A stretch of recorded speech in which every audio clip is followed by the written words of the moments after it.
좀 하나님의 나라에 들어가려면 힘을 좀 써야 된다 그랬죠. 그래서 오늘도 본문의 14절에 보니까 이것을 바라본다. 이제 그 14절의 말씀인데, 그래서 오늘 13절을 읽은 것은 13절을 바라본다 그 말이에요. 13절에 새하늘과 새 땅을 우리가 바라보는 사람은 그 새하늘과 새 땅을 이루기 위해서 주님이 재림을 하시게 되는데, 그 주님이 재림을 하실 때에 평강 가운데서 나타나기를 힘쓰라. 이게 무슨 말이냐 하면은, 이제 주님의 재림이 그냥 평화로운 이런 재림이 아니고 심판과 진노의 날이 오는 거죠.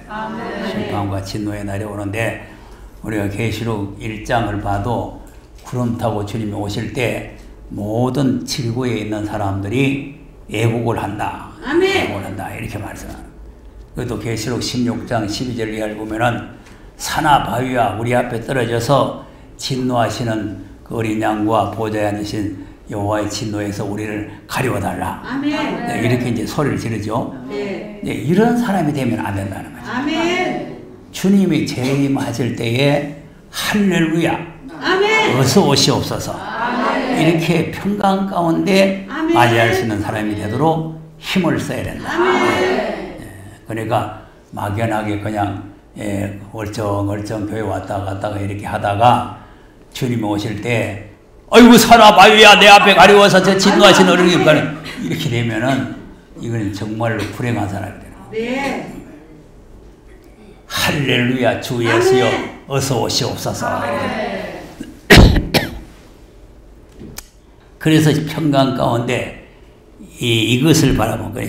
13절을 바라보고 있는 사람은 그날이 올 때에 주님을 평강 가운데 맞이할 수 있도록 그렇게 힘을 써라. 네, 이런 말씀입니다. 자, 그러면 이제 그 힘을 쓰는데 어떤 사람이 되기를 힘을 쓰라고 했느냐. 14절 보니까 점도 없고 흠도 없이 그랬어요. 그러니까 이제 재림은 점도 없고 흠도 없는 사람을 데리러 오시는 거예요. 그 이제 흠이 있고 점이 있고 뭐 너주루한 사람은 주님이 데리러 안 옵니다.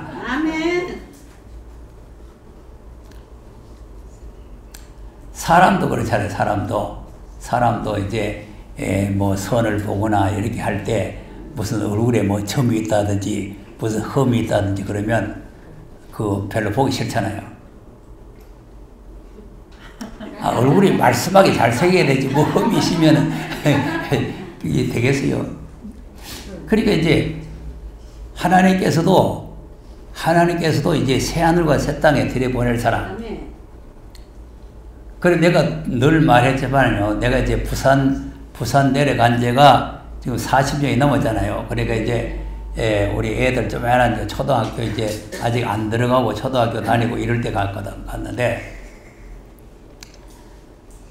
그때 이제 가서 농을 하나 사가지고 내가 은퇴할 때까지 그 농을 계속 쓴 거예요. 농이 다 찌그러져가지고 빼다지도 열리지도 안 하고 이런 상태가 되어 있는 걸 그대로 썼는데 아파트를 새로 이제 분양을 받아가지고 이제 아파트로 들어가는데 그 농장을 가져갈 수가 없잖아요. 그 다 찌그러졌는 거를 새 집에 가는데 그걸 가져갈 수 없잖아요. 그래서 새 농을 사가지고 들어갔어요. 보세요. 새로운 집에 이사를 가는데도 흠 있는 농작을 안 가져가는데 새하늘과 새 땅에 흠 있는 사람이 들어갈 수 있겠는가? 우리가 스스로가 한번 생각을 해봐야 돼요. 그러니까 하나님께서 이제 만유를 회복해서 모든 것이 다 새롭게 돼가지고 새하늘과 새 땅이 됐는데 거기에 우리가 이제 들어가야 되는데 흠이 있으면은 평강 가운데 들어갈 수가 없다. 그러니까 흠과 티가 없기를 노력을 해라. 근데 이제 2장 13절에 보면은 무슨 말이 있습니까? 베드로 후서 2장 13절에 보면은 시작. 우리의 앞서 우리를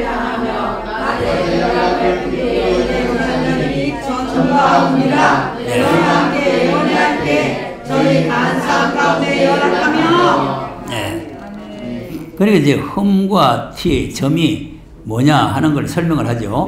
그러니까 이제 세상 연락, 세상의 음행, 불의한 싹 이런 걸 탐하고 이렇게 하는 사람들은 그 나라에 못 들어가요. 네. 그러니까 이런 사람들이 되면은 안 되기 때문에 베드로 후서 2장에서 흠과 점, 티가 뭐냐 하는 거를 미리 설명을 다 해주는 거예요. 그러니까 이런 사람이 되면은 이 3장의 새하늘과 새 땅에 들어갈 수가 없다. 그러니까 이런 것이 없기를 힘쓰라. 이런 것이 없기를 힘쓰라. 자, 그러면 이제 흠과 티가 없기를 힘쓰려면 이제 어떻게 신앙생활을 해야 되겠느냐? 데살로니가 전서 5장을 보겠습니다.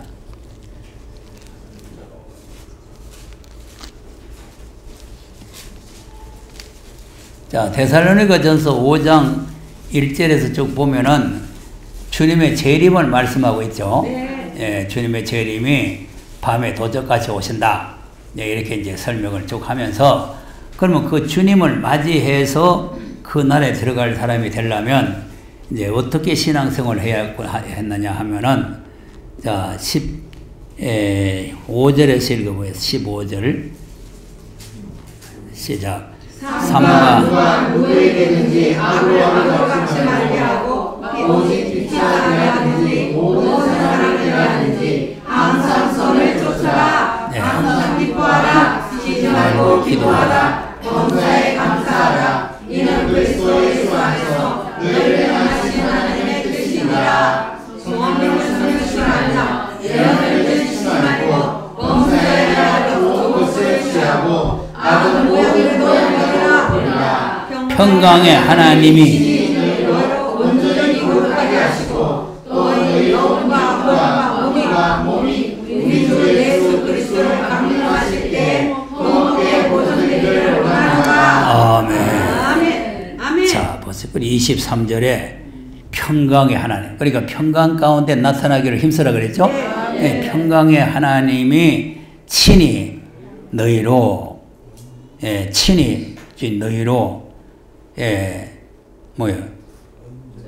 온전히 거룩하게 하시고, 또 너희 온 영과 혼과 몸이 우리 주 예수 그리스도 강림하실 때에 흠없게 보존되기를 원하노라.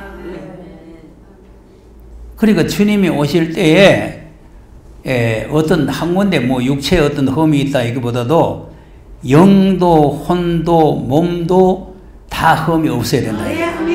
흠이 없어야 되는데 보통 이제 16절에서 읽는데 왜 15절에서 읽었냐면은 선을 행해라. 선을 행해라.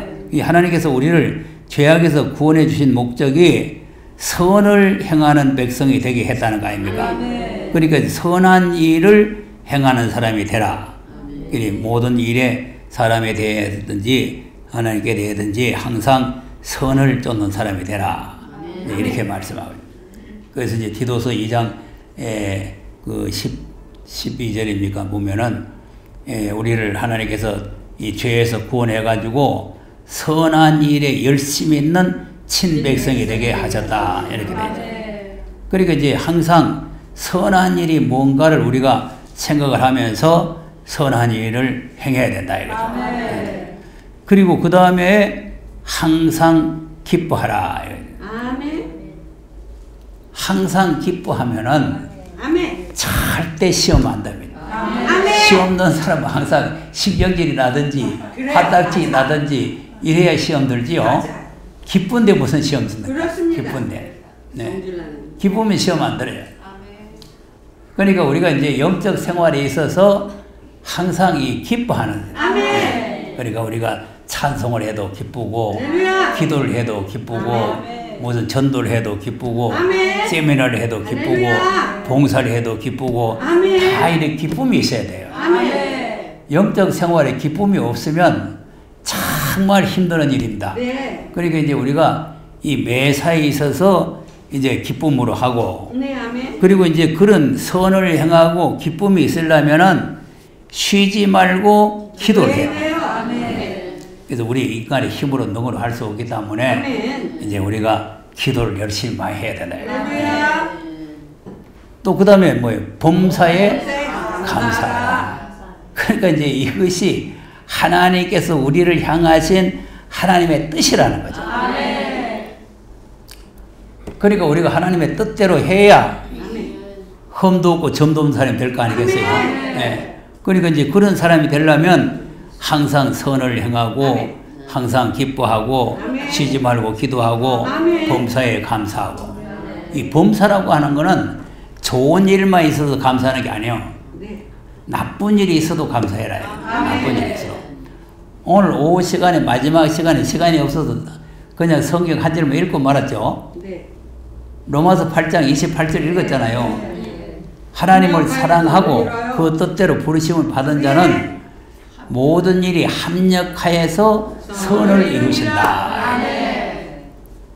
그러니까 나도 이제 이번에 100주년 기념관에 이제 뭐 하락해 놨다가 또 뭐 위에서 모락을 한다 해서 하기 때문에 그래서 이제 합력하여 하나님께서 선을 이루지 않겠느냐. 그런 이제 믿음을 가지는 거예요.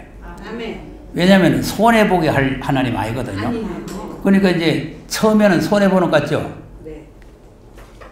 요셉도 팔려가고 이럴 때는 손해 아닙니까? 자기 아버지한테 막 사랑받다가 자기 아버지가 막 그냥 얼마나 귀하게 여기고 막 좋은 옷을 갖다 입히고 막 그냥 색동 옷을 입히고 막 그냥 이래가지고 아버지한테 귀여움을 받다가 아버지를 떠나서 외국으로 팔려갔으니 얼마나 그 슬픈 일이요. 네.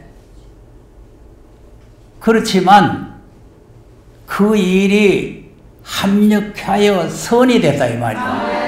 예, 선한 일을 바뀌어졌다 이 말이에요. 네. 그러니까 이제 하나님을 사랑하고 정말 그 뜻대로 부르심을 받은 자는 어떤 경우에도 하나님께서 선으로 바꿔놓는 거죠. 자 보세요. 사드락과 메삭과 아벳노고 풀무불속 집에 넣는다. 불행한 일이죠. 타져 죽을 일이죠. 그런데 들어가니까 아이고 주님이 나타나셨어요. 서에 들어갔는데 4사람이 되기는 거죠. 그런데 나중에 불로 내놓고 보니까 머리카락 하나도 끄실지도 않았어요. 야 이거 하나님의 놀라움. 그러니까 그 느부갓네살 왕이 굴복하는 거예요. 하나님께 영광을 돌리고. 다니엘도 마찬가지예요. 그러니까 이런 어려운 일이 다니엘도 이제 그런 조서를 딱 내린 걸 알고도 와서 하나님께 감사 기도를 했다. 그래서 이렇게 범사에 우리가 감사한다는 것은 상당히 중요합니다. 이제 우리가 좋은 일이 있으면은 아이고 뭐 취직 잘 돼서 감사하다. 뭐 학교 좋은 학교 들어가서 감사하다. 뭐 이렇게 할 수 있는데 나쁜 일을 만났는데 감사하다. 참 어려운 일이에요. 근데 그렇게 해야 흠이 없는 사람이 된다 이거죠. 자, 그것만 해서 되는 게 아니라 그 다음에 보니까 성령을 소멸하지 말라. 성령이 소멸됩니다. 성령이. 왜 그러냐면은 육의 사람으로 돌아가면은 성령이 소멸돼요. 그 이제 창세기 6장에 보면은 하나님의 아들들이 사람의 딸들을 취하니까 성령이 떠나고 육체가 되어버렸어요. 이 갈라디아 교인들이 성령을 받았다가 다시 이제 육의 그 법으로 율법으로 돌아가니까 성령이 또 떠나버린단 말이에요. 또 사울이 하나님 말씀을 불순종하니까 성령이 떠나버려요. 그러니까 하나님의 성령은 하나님의 뜻대로 할 때에 함께 하는 거지. 거기에서 이탈하면은 성령은 떠나요. 그래서 에스겔서 8장에도 보면은 하나님께서 성소를 멀리 떠나버렸다. 자, 그러니까 성령을 소멸치 말고 예언을 멸치지 말고. 이 예언이라는 것은 어떤 할머니가 구석에 앉아가지고 예언하는 게 아니에요. 자 보세요. 얼마나 엉터리 예언자들이 지금 영남 총회 신학교 그 있는 인간들 보면요. 그저 예언을 한다는데 교회를 안 하려고 내놔서 교회를 그래서 할 사람이 있어서 보러 가기 서로 약속해서 갔는데 1시간 반 동안 안 왔다는 거 아니에요. 그래서 왜 안 왔는가 나중에 알고 보니까 하나님께서 만나지 말라겠다. 이거는 예언이 아니고 개떡입니다. 개떡. 그런 예언을 듣고 따라다니면 멸망으로 가요. 책의 예언, 책의 예언을 멸시하면 안 돼요. 그래서 우리가 이제 계시록도 공부하고 히브리서도 공부하지만 이 예언을 멸시하게 되면은 사죄함이 없다는 거예요. 네, 그러니까 예언을 멸시지 말고, 예언을 멸시지 말고 범사에 헤아려 좋은 것은 취하고 악은 모양이라도 버려라. 이렇게 신앙생활을 하는 사람이 이제 영도, 혼도, 몸도 주님 오실 때 흠없이 보존되어지기 때문에 이렇게 되기를 힘을 써라. 자, 그 다음에 본문에 돌아가겠습니다. 그 다음에 뭘 힘을 써야 되는지.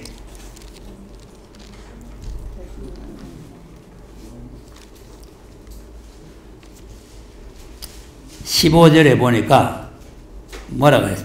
또 우리 주의 오래 참으심이 우리 사랑하는 형제 바울도 그 받은 지혜대로 너희에게 같이 썼고. 네. 우리 주의 오래 참으심이 구원이 된 줄을 여기라. 그러니까 이제 뭘 이제 우리가 힘을 써야 되느냐면은 예수님이 십자가의 고난을 참으신 것처럼 우리도 여러 가지 고난을 참는 데 힘을 써라. 예수님이 십자가의 고난을 참으셨잖아요. 히브리서 12장을 보세요.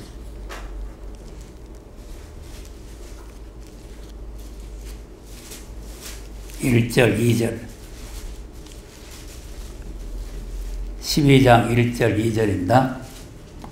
우리 11장 1절 2절 시작. 이러므로 우리에게 구루같이 굵은 보다 증인들이 있으니 모든 무거운 것과 울매기 쉬운 죄를 벗어버리고 인내로서 빼앗겨간 불을 경유하며 믿음의 지혜로 모든 하시니 예수를 바라보자. 저는 그 앞에 있는 즐거움을 위하여 십자가를 참으사 부끄러움을 깨치 아니하시더니 하나님 보다 훌륭하시느니라. 자, 믿음의 주요 또 온전케 하신 이 예수를 바라보자. 그게 무슨 예수를 바라보냐니까 저는 그 앞에 있는 즐거움을 해. 이제 십자가 뒤에 오는 영광의 부활과 왕권의 축복을 그것을 바라보면서 십자가를 참으셨다는 거예요. 십자가는 고난이지만 십자가 후에 오는 영광, 십자가 후에 오는 즐거움, 이거를 위해서 십자가를 참으셨다는 거죠. 그러니까 그 예수님의 십자가의 고난을 참으신 것을 우리도 본받아서 우리가 그리스도와 함께 고난을 받으면 그리스도와 함께 영광에 참여할 수가 있다고 그랬잖아요. 그러니까 우리가 그리스도와 함께 받는 고난을 오히려 즐거움으로 삼아야 된다. 그것이 이제 베드로전서 4장에도 있잖아요. 베드로전서 4장 12절 13절 한번 보세요. 시작. 베드로전서 4장 12절 시작. 사랑하는 아들아, 시험하려고 오는 불시험을 같이 여기지 말고 오직 너희가 그리스도의 고난에 참여하는 것으로 즐거워하라. 이는 그의 영광을 나타내실 때에 너희로 즐거워하고 기뻐하게 하리라. 아멘. 그러니까 예수님도 이 영광을 나타내실 때에, 그러니까 이제 영광이 나타날 때에 우리도 주님과 함께 기뻐하고 즐거워하게 된다. 그러니까 이제 이런 주님이 십자가의 고난을 참으신 것을 우리가 본받아서 우리도 그 고난의 역경을 우리가 참고 갈 수 있는 그런 일에 우리가 힘을 써야 된다. 그러니까 우리가 그냥 호의호식 하면서 뭐 그냥 편안하게 그냥 예수 믿다가 주님을 맞이하는 게 아니라 이런 이제 고난이 오고 예수님이 오래 참으심이 우리의 구원이 됐다는 거 아닙니까? 예수님 만약에 십자가를 안 참으셨으면은 우리가 구원이 없을 거 아니겠어요? 그러니까 이제 우리가 예수님의 그 고난을 우리가 생각을 하면서 우리가 아무리 우리가 힘들고 어려워도 예수님의 십자가만치는 어렵지 않을 거 아니겠어요? 예. 근데 이제 베드로전서 2장을 보면은 예수님이 고난을 받으사 본을 끼쳐 그 자취를 따라오게 하셨느니라. 이렇게 되어 있잖아요. 그러니까 우리가 이런 말씀들을 잘 기억을 하고 주님 오실 때에 평강 가운데 그 영광으로 주님을 맞이하려면 주님의 십자가의 고난을 참듯이 우리도 고난을 잘 참아야 된다. 자, 그 다음에 보면은 또 무슨 말씀이 나냐 하면은 16절에 보니까 본문입니다. 본문. 그 모든 편지에도 이런 일에 관하여 말하였으되 그 중에 알기 어려운 것이 들어 있으니 무식한 자들과 굳세지 못한 자들이 다른 성경과 같이 이것도 억지로 풀다가 스스로 참 그러니까 잘 모르는 성경을 억지로 풀면은 멸망으로 가는 거예요. 성경을 억지로 풀면 안 돼요. 재미나게 한다고 억지로 풀면 안 됩니다. 자, 스가랴서 4장 9절을 한번 보겠어요. 여러분이 지금 이걸 어떻게 풀는가 한번 보겠습니다. 스가랴서 4장 9절.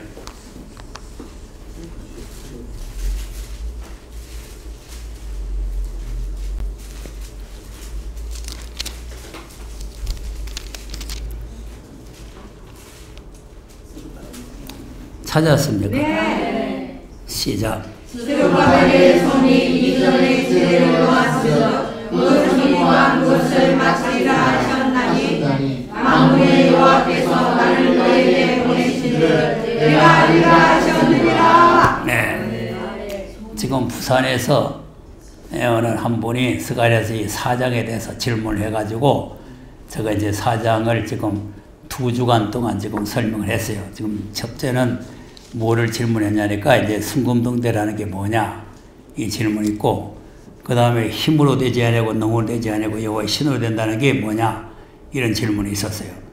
이제 그래서 이제 이 질문이 있었기 때문에 내가 이제 1절에서부터 쭉 설명을 해 나가는데, 이 9절에 있는 말씀, 9절에 있는 말씀이 뭡니까? 스룹바벨의 손이 이전의 지대를 놓아 쓴적 그 손이 누구 손이요? 하나님의 손이. 예? 스룹바벨. 그렇죠. 스룹바벨의 손이 전의 지대를 놓았으니 그 손이 그것을 또 마친다 이 말 아니에요. 알파 오메가예요. 맞아요? 네. 확실히 맞아야 된다니까. 맞아요. 스룹바벨의 손이 지대를 놨으니 그 손이 마친다. 그것을 마친다. 그가 알파 오메가. 그러니까 시작한 이로 하여금 마치게 한다. 알파 오메가라는 거 아닙니까? 그런데 이제 계시록 한다는 그 문제성이라는 목사를 보면은 뭐라고 해놨냐 하면은 모세로 시작하였다가 요소로 마치고, 모세로 시작했다가 스룹바벨 성전을 모세로 시작했다가 요소로 마치는 거예요? 아니요. 금방에도 안 간 딴소리고 또 맞지도 않아요. 그 지대를 놓은 그 손이 그걸 마친다는 말인데, 모세와 요소는 딴 사람이야. 딴 사람. 그런데 전혀 성경 모르는 거야. 금방에도 안 간 말이라니까. 근데 이 멍청한 목사들이 거기에 가서 볼이 빠져가지고 그걸 좋다고 듣고 앉았으니 큰일 나요. 또 뭐라고 했냐 하면은 엘리야로 시작했다가 엘리사로 마치게 된다. 그런 식으로 설교를 하면은 성도들은 아무것도 모르기 때문에 재미가 있고 좋아가지고 하하 갈란지 모르지만 하나님 앞에는 큰 저주를 받는 거예요. 재미는 있어요, 그렇게 하면은. 재미가 있어. 또 멍청한 사람들은 글상해요. 글상하잖아요. 우린 배워서 아니야. 모세로 시작했다가 애굽에서 나와 시작했다가 요서로 가나안 땅에 들어가시는 마쳤다. 또 엘리야로 시작했다가 엘리사에게 그 책을 맡겼으니까 마쳤다. 엘리야, 엘리사는 또 딴 사람이에요.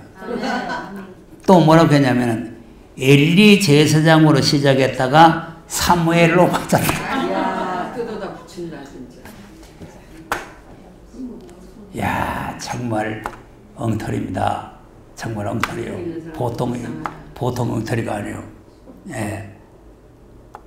또 뭐라고 했냐면은 사울로 시작했다가 다윗으로 마쳤다. 아유, 사울은 완전히 없애버렸는데 뭔 사울로 시작해? 아니, 지금 비슷한 말을 해야 되지. 그러니까요.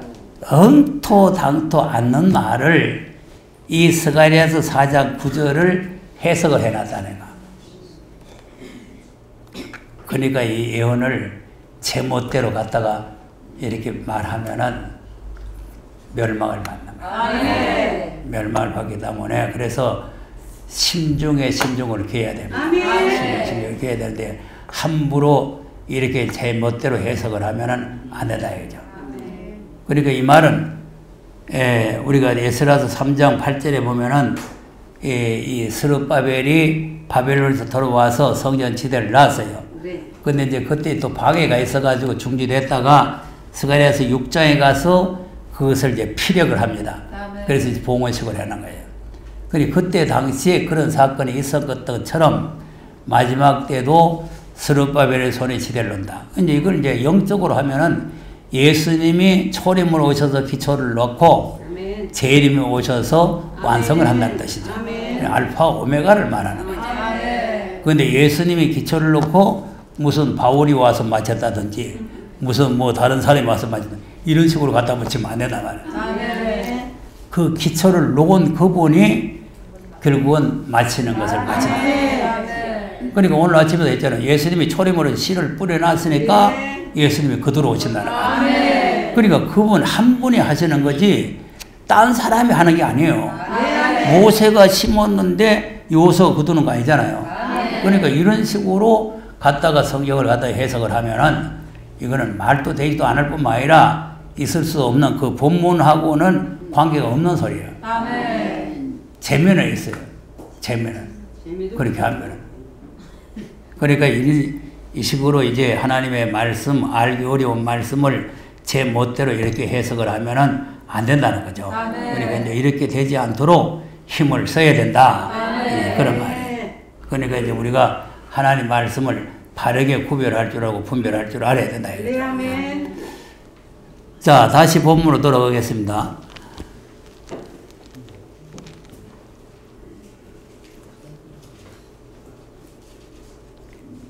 그 다음에는 무슨 말씀이 있느냐 하니까 17절에 뭐라고 했어요?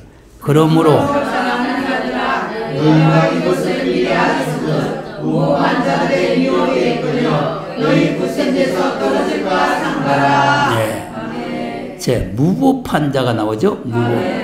무법이라는 건 이제 법이 없다 그거죠. 무법천지.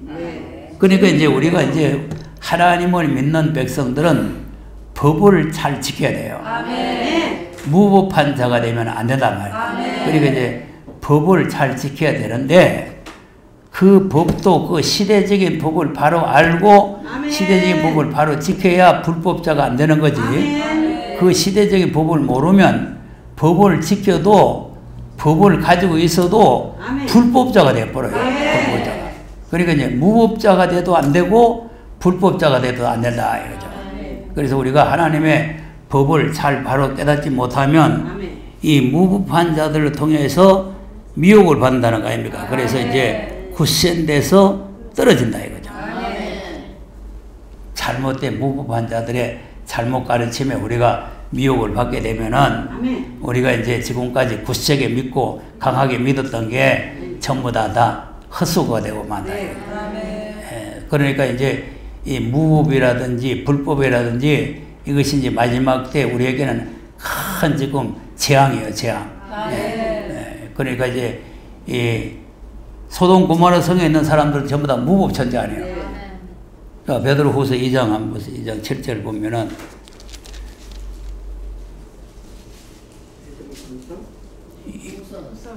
2장 6절에서 7절, 8절 한번 보겠습니다. 시작. 소돔과 고모라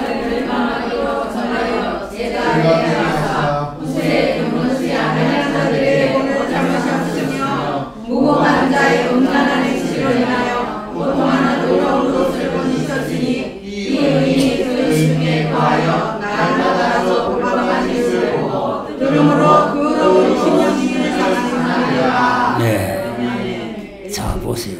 그리고 이제 소돔 고모라 성에 무법한 자들의 음란한 행실이죠. 그러니까 이제 이 무법한 자들의 음란한 행실 여러 가지 이제 이 법이 없으니까 법이 무법천지가 돼버리니까 그러니까 이제 이 음란이 죄인 줄 모르는 거예요. 법이 있으면 여기 죄다 이게 뭐다 이렇게 아는데 무법이 돼버리니까 이 죄인 줄 모른다 이 말이죠.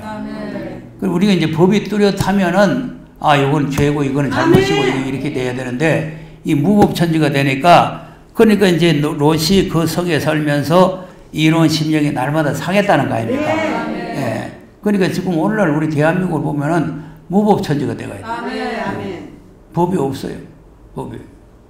그러니까 윤석열 검찰총장은 법과 원칙대로 가고 있는데 대통령하고 법무장관 저것들은 무법천지로 지금 지멋대로 하는 거죠.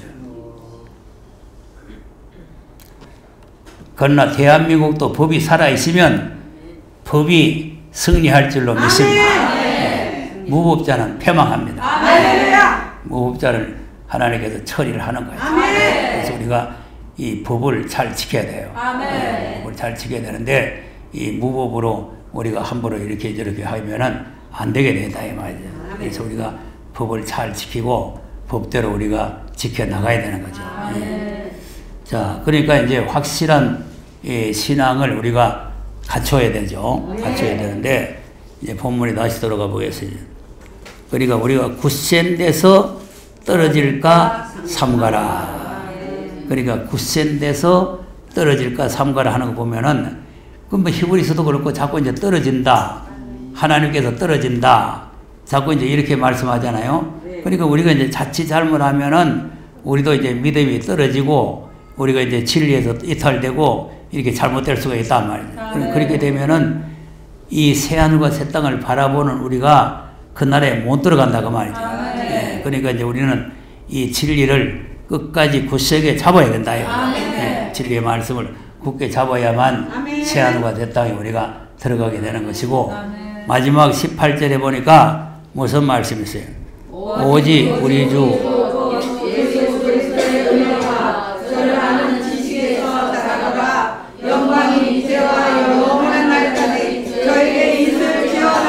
아멘. 자, 그리스도의 은혜에 그리스도의 은혜와 저를 아는 지식, 예수 그리스도를 아는 지식에서 자라가라. 그러니까 이제 이 마지막 때는 예수 그리스도를 아는 지식이 상당히 중요합니다. 예수 그리스도를 아는 지식이란 우리가 이제 간단하게 그냥 예수 그리스도 우리는 다 배워서 알겠지만은 예수 그리스도를 아는 지식이라는 게 얼마나 고상하고 깊은 의미가 있는가를 잘 알아야 돼요. 예수 그리스도를 모르면 구원이라는 게 없습니다. 자, 베드로가 주는 그리스도시요 살아계신 하나님의 아들이십니다. 그렇게 신앙 고백을 하고 청유열쇠를 받은 거 아닙니까? 네. 그러니까 그 고백이 오늘 현재도 있어야 그게 교회인 거예요. 그런데 현재 교회가 주는 그리스도시요 살아계신 하나님의 아들이시라는 사실의 고백이 현재 교회는 없어졌어요. 왜 없어졌냐? 삼위일체니까 하나님 아들 아니잖아요. 삼위일체니까. 그리고 그리스도를 부르지 않고 예수밖에 안 부르니까 그리스도는 없잖아요. 베드로의 신앙 고백이 간단한 것 같지만 아주 중요합니다. 주는 그리스도시요. 주는 그리스도시요. 살아계신 하나님의 아들이십니다. 이 사실을 확실히 믿어야 아들로 하신 말씀을 우리가 믿을 수 있는 거예요. 예수 그리스도를 하나님의 아들로 안 믿고 삼위일체를 믿으면 아들로 하신 말씀 우리가 믿을 수도 없고 들을 수도 없죠. 그러니까 우리 후임자 그럼 하듯이 아들이 있으면 엄마가 있어야 안 되느냐 있다고 소리하는 거예요. 자, 그런 물건들이 아들로 하신 말씀 알아듣겠어요? 못 알아듣어요. 아이고, 아들이 있으면 엄마가 있어야 된다고 믿는 놈이 어떻게 아들로 하신 말씀 알아듣습니까? 도대체 웬만하면은 내 후임자로 왔으니까 내가 하는 말을 좀 알아들으려고 노력을 해야 될 거 아니에요. 근데 후임자로 올라고 끄떡끄떡 뭐 참석을 해요. 참석을 해가지고 뭐 앉았다가 아이 말씀 좋습니다 하고 뭐쩌고 하고 가는데 나중에 결과도 보이 아들이 있으면 엄마가 있어야 안 되는 이런 결과나. 내 듣다가 또 색이 또 희한한 소리를 다 들어보여. 왜 그 소리야? 아 이거 뭐 하시면 못 깨달으니까. 날 반박하려고요. 날 반박하려고. 내가 아들로 하신 말씀 자꾸 해서 하니까 아들이 어디 있어? 아들이 어디 있어? 예, 무슨 아들로 하신 말씀? 이거 이제 반박하려고. 아들이 있으면 엄마가 있어야 된다. 그러니까 지금 우리가 이 말씀 18절에 있는 말씀을 잘 알아야 되나요? 예수 그리스도를 아는 지식. 예수 그리스도를 바로 아는 지식에서 우리가 자라가야 된다. 요한일서 2장 한번 보겠습니다.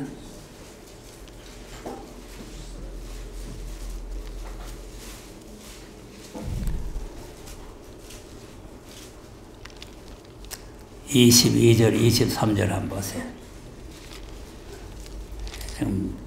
근데 이런 말씀도 다 읽을 볼 텐데, 자, 22절 시작. 거짓말하는 자가 누구냐? 예수께서 그리스도이심을 부인하는 자가 아니요 아버지와 아들을 부인하는 자가 곧 그리스도니 아들을 부인하는 자에게는 또한 아버지가 없으되 아들을 시인하는 자에게는 아버지가 있느니라. 네. 자, 무슨 거짓말쟁이가 누구냐? 거짓 선지가 누구냐? 이 말.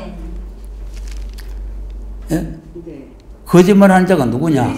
예수께서 그리스도의 심을 부인하는 자다. 또 아버지와 아들을 부인하는 그가 적그리스도다. 아버지와 아들을. 우리는 아버지와 아들을 믿습니까? 네. 아버지와 아들을 믿어야 돼요. 그러면 그것이 적그리스도인데 아들을 부인하는 자에게는 또한 아버지가 없다. 아버지가 없어요. 아이고. 하나님 아버지가 없어요. 아들을 시인하는 자에게는 아버지도 있느니라. 우리가 이렇게 확신을 가지고 믿음이 정착이 돼야 주님이 다시 오실 때 평강 가운데 맞이하게 될 줄로 믿으시기 바랍니다. 기도하겠습니다.